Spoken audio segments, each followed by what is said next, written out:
Good morning विद्यार्थी मित्रों, मैं पटेल नीलम कर्णावती विद्यालय में आप सभी का हार्दिक स्वागत करती हूँ। कक्षा 9 विषय सामाजिक विज्ञान चैप्टर 5, जिसमें आज हम गांधी इरविन समझौता, गोलमेज परिषद और सत्याग्रह का स्थगन पे चर्चा करेंगे। ब्रिटिश सरकार ने भारत को किस प्रकार का संविधान तथा सुधार देगी, इसके लिए गोलमेज परिषदें बुलाई। पहली परिषद लंदन में आयोजित की गई, परंतु वह कांग्रेस की अनुपस्थिति के कारण निष्फल गई। जो ब्रिटिश सरकार थी वह भारत को किस प्रकार का संविधान प्राप्त किया जाए तथा उसे किस प्रकार का सुधार दिया जाए, इसके लिए उन्होंने एक परिषद की रचना की, एक परिषद का आयोजन किया जो लंदन में आयोजित की गई नवंबर 1930 में, परंतु वह कांग्रेस की अनुपस्थिति के कारण निष्फल हो गई, फेल हो गई। इससे कांग्रेस को मानने के लिए गांधी जी और इरविन के बीच गांधी इरविन समझौता हुआ।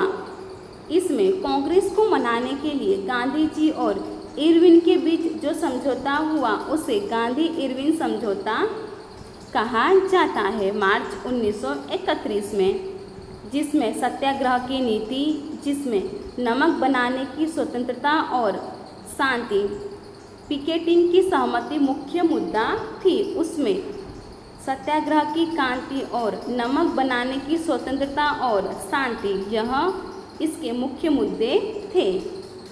उसके बाद द्वितीय गोलमेज परिषद में कांग्रेस के प्रतिनिधित्व के रूप में मात्र गांधी जी की उपस्थिति रहे, परंतु ब्रिटिश पक्ष द्वारा संविधान निर्माण की चर्चा के लिए अलग अलग कौमों के लिए अलग अलग मतदान मंडल का विभाजनकारी मुद्दा उठाए जाने पर गांधी जी निराश हुए और अंत में यह परिषद भी निष्फल हो गई, असफल हो गई। भारत छोड़ो आंदोलन 1942 से 43। विश्व युद्ध में बदली हुई परिस्थितियों को ध्यान में रखकर कांग्रेस कार्यकारिणी समिति ने व्यक्तिगत सत्याग्रह बंद करने का निर्णय लिया। जनवरी 1942 में जो विश्व युद्ध के बाद जो बदली हुई परिस्थिति थी, उसको देखकर, उस परिस्थिति को ध्यान में रखकर जो कांग्रेस कार्यकारिणी समिति थी, उन्होंने व्यक्तिगत सत्याग्रह को बंद करने का निर्णय लिया। सन 1942 में क्रिप्स दरखास्त द्वारा यह सिद्ध हुआ कि ब्रिटिश सरकार सत्ता छोड़ना नहीं चाहती थी। जो क्रिप्स दरखास्त थी उसके द्वारा यह निश्चित हो गया कि जो ब्रिटिश सरकार है वह अपनी सत्ता छोड़ना नहीं चाहती है तथा हिंदुस्तान को स्वराज देने का उनका इरादा नहीं था। उनका हिंदुस्तान को स्वराज देना है, ऐसा कोई भी इरादा नहीं था। वह भारत की जनता को ठगने का प्रयास कर रही थी, उसे ठगने जा रही थी। ऐसा लगने पर भारतीय हताश होकर क्रोधित हुए। ऐसा उन्हें पता चला तब भारतीय लोग निराश होकर क्रोधित हुए। गांधी जी ने जनता की निराशा दूर करके एक नई और अंतिम लड़ाई लड़ने के लिए उन्हें तैयार किया।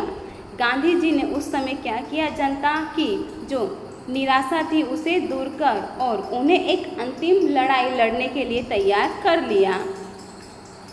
मुंबई में आयोजित कांग्रेस महासमिति की बैठक में गांधी जी के नेतृत्व में 8 अगस्त 1942 की रात्रि में हिंद छोड़ो का प्रस्ताव पारित किया गया। जो मुंबई में आयोजित कांग्रेस महासमिति की बैठक में गांधी जी के नेतृत्व में 8 अगस्त 1942 की रात में हिंद छोड़ो का प्रस्ताव पारित किया गया।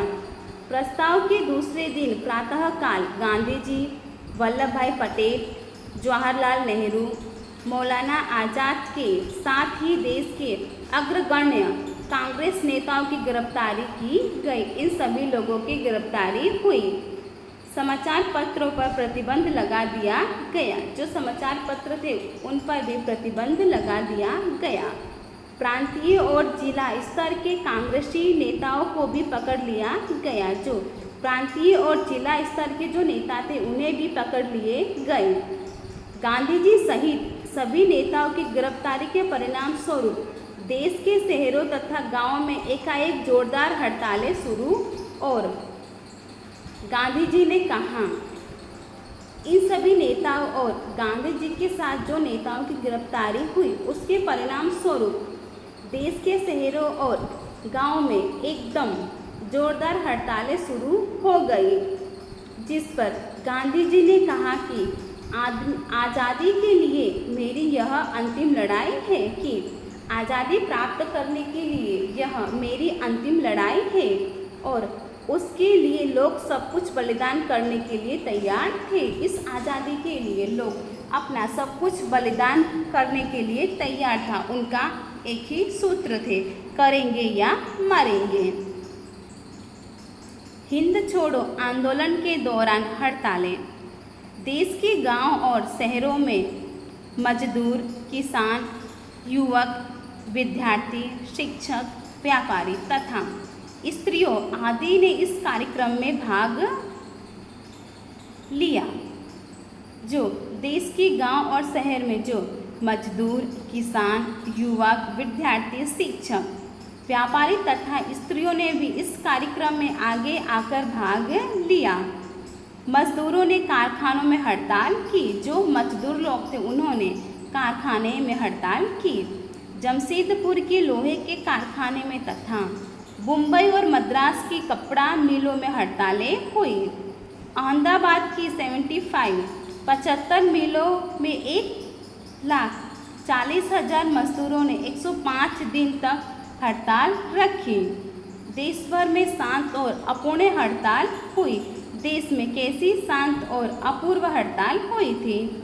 विद्यालय कॉलेजों में भी हड़तालें हुई। अहमदाबाद में 3.5 महीने तक बाजार बंद रहे। हिंद छोड़ो आंदोलन के दौरान तोड़फोड़ की प्रवृत्तियाँ। देश में चारों तरफ लोगों का क्रोध।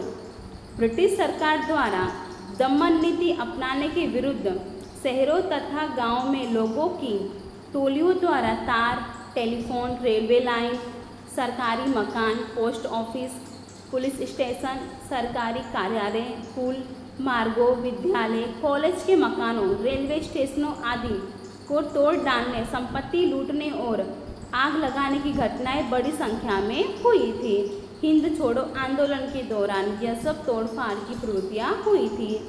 रेलवे को बड़ा नुकसान हुआ था। कुछ क्षेत्रों में लोगों ने बम का भी उपयोग किया था। संघर्ष को कुचल डालने में सरकार की असफलता। इस संघर्ष में उग्रता और व्यापकता के कारण सामूहिक गिरफ्तारी और भारी दमन नीति में थोड़े समय में सरकार की कुचल डालने की नीति सफल नहीं हुई। पूरे देश में जगह जगह बहुत व्यापक मात्रा में संघर्ष का फैलाव, तोड़फोड़ द्वारा सरकारी व्यवस्था को तहस नहस करने का प्रयास हुआ। 70,000 से भी अधिक लोगों को जेल में बंद कर दिया गया, उन्हें जेल में डाल दिया गया। इस आंदोलन के दौरान 538 राउंड गोलियां चलाई गई। इस आंदोलन के दौरान 538 राउंड की गोलियां भी चलाई गई। 1028 लोगों ने अपने प्राण गंवाए, इतने लोग मर गए। 3200 लोग घायल हो गए। अहमदाबाद और पटना में गोली चलाए जाने की बड़ी संख्या में विद्यार्थी मारे गए। अहमदाबाद और पटना में जब गोलियां चलाए गए तब बड़ी संख्या में जो विद्यार्थी वर्ग थे वो मारे गए। इस संघर्ष में लोगों ने जो व्यक्तिगत तथा सामूहिक वीरता बताई उससे विश्व के साथ ब्रिटिश सरकार को भी ऐसी छाप पड़ी कि अब अधिक समय भारत में न तो अपना शासन टिकाए नहीं रख सकते थे। जो व्यक्तिगत तथा सामूहिक रूप से उन्होंने जो लड़ाई लड़ी उससे ब्रिटिश सरकार को भी ऐसा लगने लगा कि अब वो भारत में अधिक समय तक अपना शासन टिकाए नहीं रख सकते। लोगों ने स्वयंभू आंदोलन चलाया। लोगों ने कौन सा आंदोलन चलाया? स्वयंभू आंदोलन चलाया। भारत छोड़ो शब्द लोगों ने स्वयं स्फुट घोषणा के रूप में अपनाया था कि भारत छोड़ो यह शब्द लोगों ने अपना लिया। इन सूत्रों से डोमिनियन टेस्ट राज्य का ख्याल अदृश्य हो गया। अब तो पूर्ण स्वराज ही चाहिए, उसके लिए कटिबद्ध हुए। उसके बाद 5वें वर्ष भारत को संपूर्ण स्वतंत्रता मिल गई। आज़ाद हिंद फौज और सुभाष चंद्र बोस।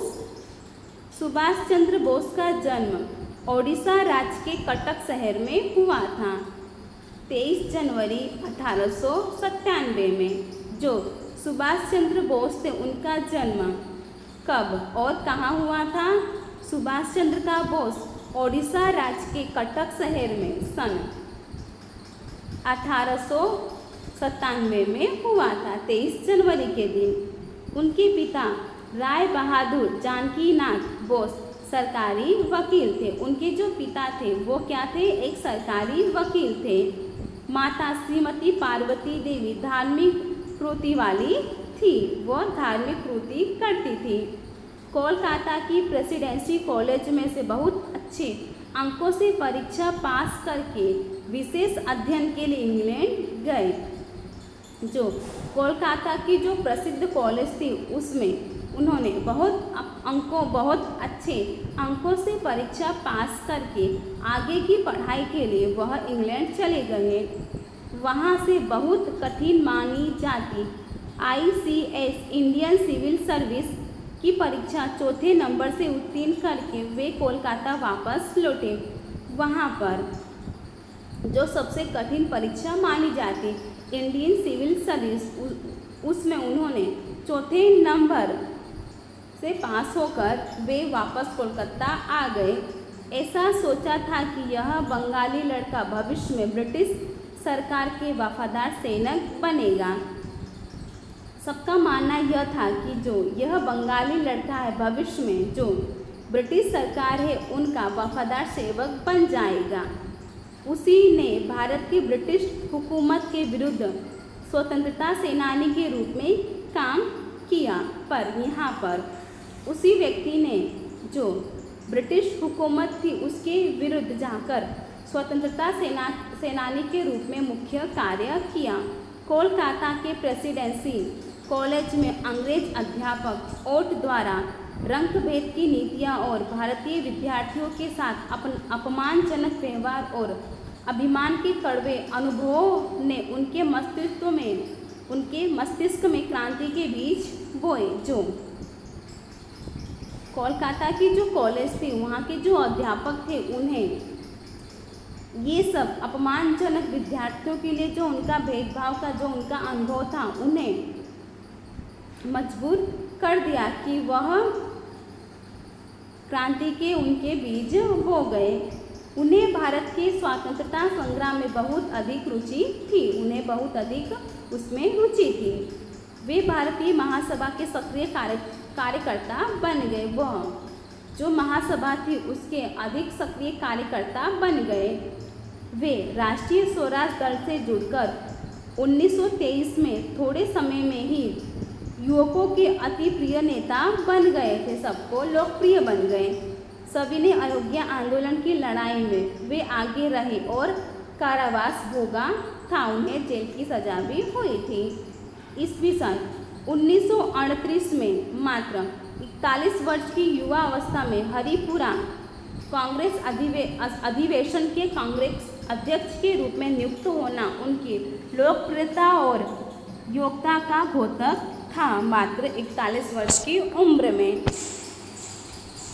सुभाष बाबू के विचारों का गांधी जी के विचारों के साथ विशेष मेल नहीं बैठने का कारण उनका गांधी जी के साथ मतभेद होने से उन्होंने कांग्रेस छोड़कर फॉरवर्ड ब्लॉक नामक एक राजनीतिक दल की स्थापना की और अविरत सभाएं संबोधित करने, देश में प्रवास करने, ब्रिटिशरों के विरुद्ध जनमत प्राप्त करने के आश्रय से जगह जगह प्रवास किया, जगह जगह घूमे।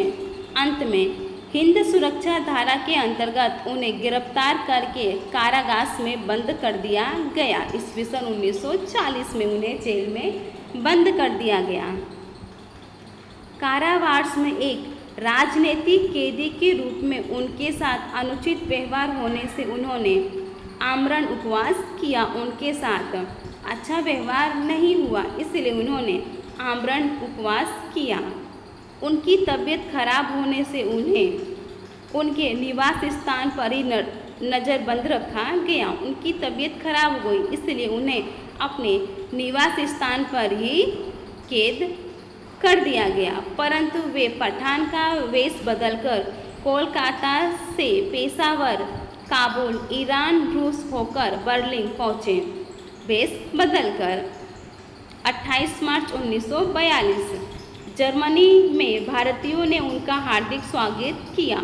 वहाँ पर जो भारतीय लोग थे उन्होंने उनका हार्दिक स्वागत किया। बर्लिन रेडियो पर उन्होंने अपने देशवासियों को ब्रिटेन के विरुद्ध जिहाद जगाने का अनुरोध किया। जर्मनी में हिटलर के साथ भारत की आज़ादी के विषय में भी चर्चा की थी। 29 मई 1941 उन्होंने पहले रोम और पेरिस में स्वतंत्र भारत से संबंधित सैनिक दल स्थापित किया। सैनिक की स्थापना की, जिसमें 3000 भारतीयों की भर्ती थी।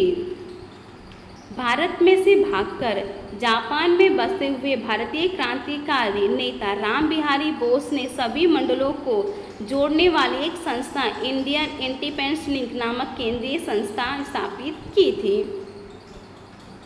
उन्होंने भारत की स्वतंत्रता प्राप्त करने के लिए आज़ाद हिंद फौज तैयार करने का निर्णय लिया, जिससे भारत आज़ाद हो जाए, जिसमें विश्व के अलग अलग देशों में बसने वाले भारतीयों जैसे कि मलाया, जापान, चीन, सुमात्रा, जावा, हांगकांग, बोर्नियो, अंडमान, ब्रह्मदेश आदि स्थानों में से 1100 प्रतिनिधि उपस्थित हुए, जिसमें जापान के हाथ में युद्ध कैदी के रूप में पकड़े गए कैप्टन मोहन सिंह इस परिषद में उपस्थित हुए, जिसमें रास बिहारी बोस भी चुने गए।